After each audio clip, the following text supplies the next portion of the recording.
Hey guys, welcome to my channel, Simone here. Today is going to be a bit of a different video and you're not going to see my face for very much of it. Basically, the wonderful Julie from the Hungry Bookworm, whose channel I'll link below, and I'll link everybody's channel down below that I mentioned in this video.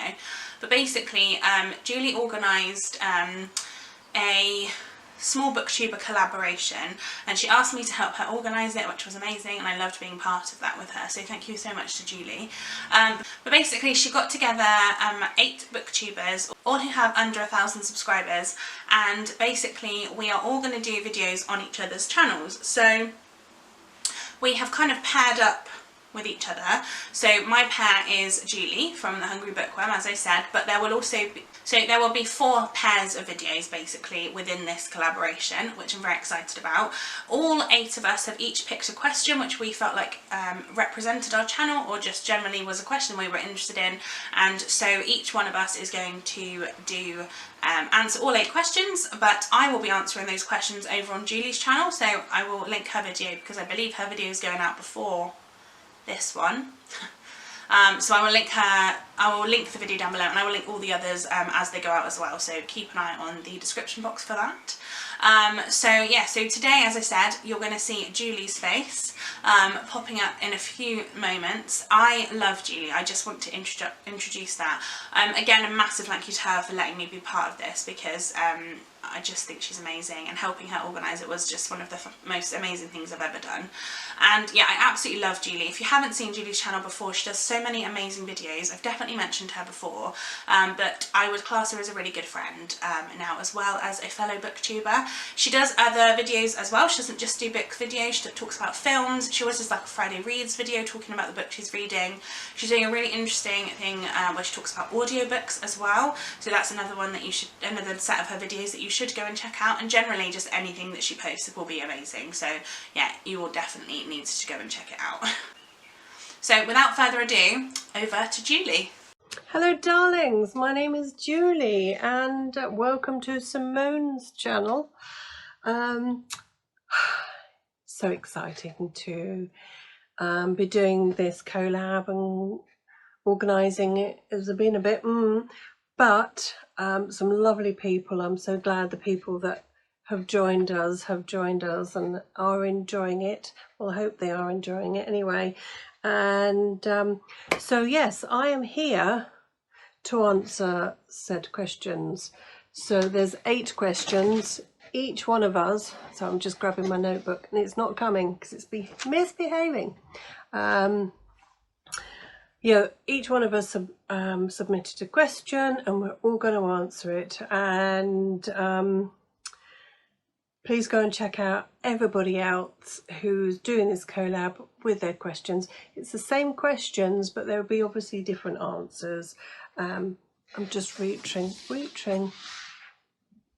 And yeah, so I kind of left my drink over there, but I'm not going to reach anymore because I need to get on with this. So let's crack on with said questions. I hope you enjoy them. Okay, question 1 is a big book that you love. Now this was Simone's question, and I'm not sure whether she was pertaining to whether it was a big book as in page wise, but I've actually gone literally, and I have gone for a big book. This is The Writer's Map, edited by Hugh Lewis-Jones. This was a Christmas present from my daughter last Christmas, because I saw it in a Waterstones when I was in London once, and I oohed and ahed all over it, and she kindly bought it for me. And it's all about a collection of different maps, really, of differing worlds in books. As you can tell, it's beautiful on the inside. It's pretty heavy as well, so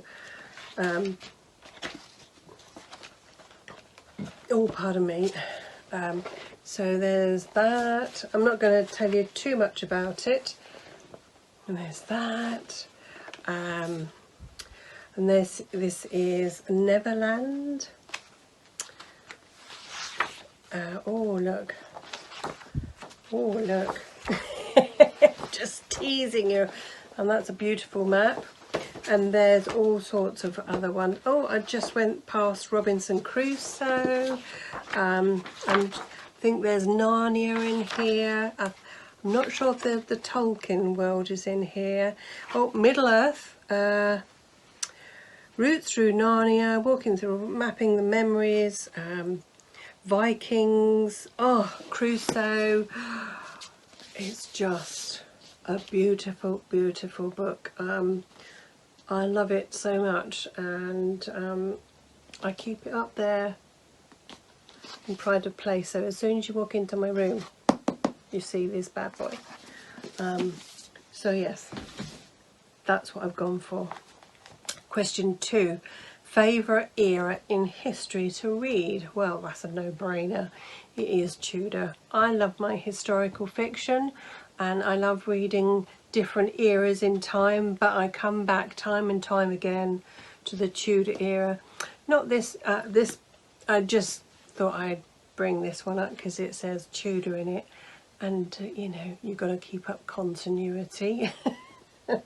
So just an example, I just love it. I don't know what it is about the Tudor period that fascinates me, but I could read books from the Tudor period over and over and over again, and yeah, I kind of have. So yeah, that's the question to answer too. Okay, number 3. This is my question. Is reading like food, or do your tastes change as you get older? Is there a book you enjoyed in your youth or your younger self that you don't like now? So what I was trying to explore here was, you know, like food, you probably ate something when you were younger and really hated it, and then you now when you're older you find you like it. Is that the same for reading? I remember pretty much reading all the same things, but when I was younger, as in like primary school age, I was reading, and even before I was reading before I went to school, but Enid Blyton. Now, I used to read Malory Towers, Famous Five, Secret Seven. She wrote some like on the farm books and all sorts like that, and I remember absolutely loving them and just having my nose in them constantly and living, you know, a little of a life through her storytelling. And I'm kind of scared to reread them, because I keep seeing a box set in the works of her Famous Fives books. I think, was it Secret Seven? I can't remember which ones. And I keep thinking I'm going to buy it, but then I chicken out because I don't want to lose these precious memories I have of adoring these books, because I'll read them and think, well, that was a load of shit. You know, as an adult, you obviously see things in books in a different way. So as a child, you're reading something with a kind of, without cynicism really, because you're a fresh reader. You just read it and take it in and enjoy it. Whereas sometimes you, as an adult, you look into it and go, oh, well, that was a bit sexist, or that was a bit, that was a bit. But what you have to remember is that the time in which it was written, perhaps things weren't so overly PC then. So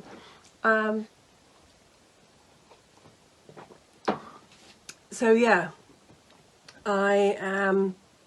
That is the answer to my question. I might have to get a book out of the library of an Enid Blyton or something and just read it and experiment. We shall see. Next question is favourite fictional detective. Now that again is pretty easy. It has to be Hercule Poirot. I love Hercule and all his little idiosyncrasies, but I just love him. I got this book I haven't actually, it says The Life and Times of Hercule Poirot, and I've not actually read it, but I just thought I'd show it again just to show you that it's Hercule. I must read it actually. Julie, knock knock, is anybody home? It has to be. I didn't really have to think too much on it. I will, however, give them a what's the word? Honourable mention. That's it. To Sidney Grice out of the Mangle Street Murders, because I loved reading him. They're by MRC Kasazian. They are really good books. They're really enjoyable, and he is very quirky. So if you like quirky characters, then you'll love those. But it has to be Hercule. Okay, next question. Which book best represents your reading tastes and why? And I thought, oh golly, there isn't. I read quite a varied selection. I like a bit of sci-fi, I like a bit of historical, well, more than a bit, thriller, mystery murders, I like some non-fiction, and I thought, well, there's no actually one book that encompasses that I can remember. Now, I've been, since last year, been keeping a book journal, which is quite good, because I wish I'd have thought about it years and years ago, because I could look back into all the books that I'd read and go, oh yeah, I remember that. Because sometimes with tags or whatever, I just look at these books and I completely forget to check my brain for all the books that I've read, or the ones on my Kindle, or the ones on my Audible app or whatever. So I can't actually answer this because I can't actually think of one particular book that does, because it would have to have everything in it, surely. So if there's anybody out there that wants to write a historical sci-fi non-fiction book with a bit of murder in, I'm your girl. Okay, next question. What is your favourite sci-fi setting, books or otherwise? I had to think long and hard about this. Well, I'll tell a lie, it wasn't really long, and I didn't have to think that hard. Because immediately Star Wars came into my head. I enjoy Star Trek. I'm not so hooked on the Next Generation, to be honest with you. No, it's not Next Generation. That was okay. What was the other one?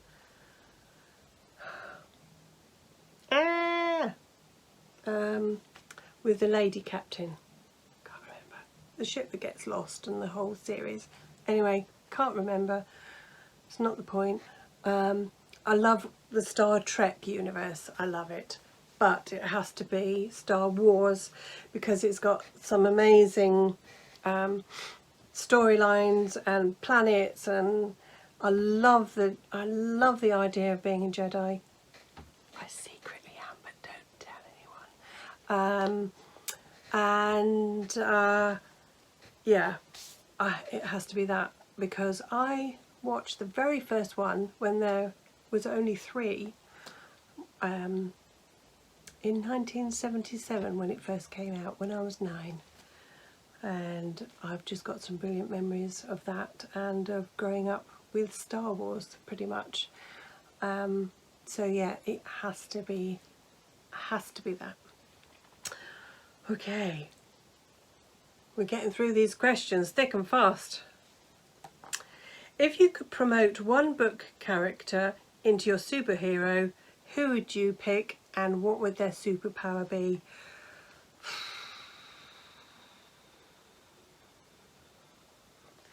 I mean, my whole room, in the covers of these books are trapped characters. They're in there, they live in those pages, and they live in my head, and there's just so many, I couldn't possibly think of them. My brain just went, Anne Boleyn. But what would her superpower be? That's the thing. It says a book character, even though she is in a book and she's a character, she is a real person. So whether that counts, I have no idea. So I kind of twisted it around and said, if I had superpowers, what would it be and why? And it would be time travel, definitely. Because I'd love to go back into history and meet all these amazing people I've read about, and I would go back to Anne Boleyn and shake her around a bit and go, oi, don't marry him. I know what's going to happen. Trust me. So yeah, that's kind of a flip on the question, but I'm allowed to do it because I'm the organiser. I have organiser rights. So yeah, last question.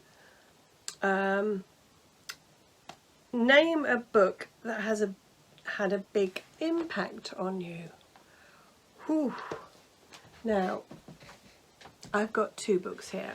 I just couldn't think. I couldn't think because there's a lot of books that mean a lot to me. But I have to come and say the Harry Potter.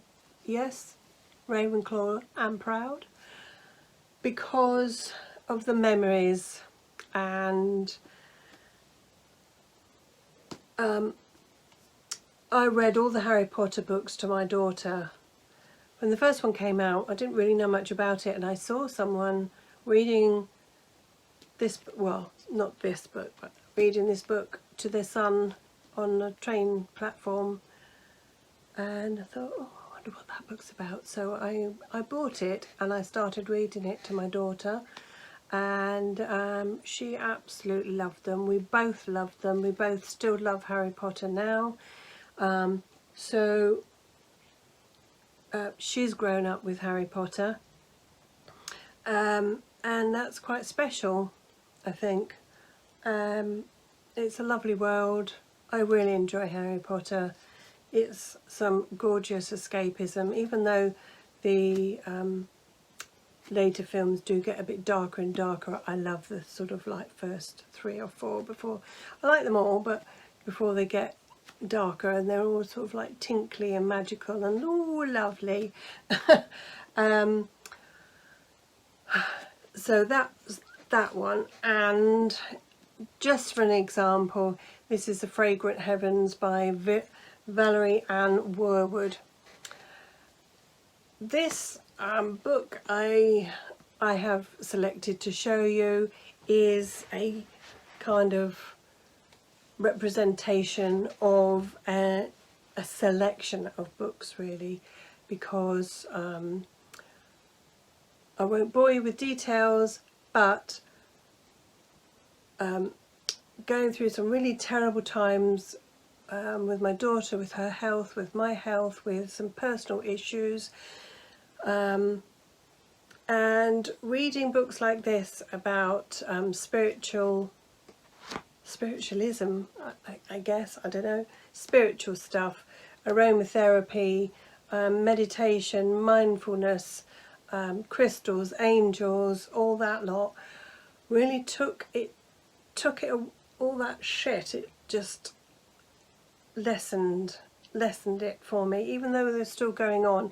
Helped me deal with it in a better, a more stress-free way. I'm not saying they're miracle cures, but there is one called The Fragrant Pharmacy, which I must get, but this one, it's just about you know, whether you're into all this or not is a completely different mind. And they've got another one called The Fragrant Mind, but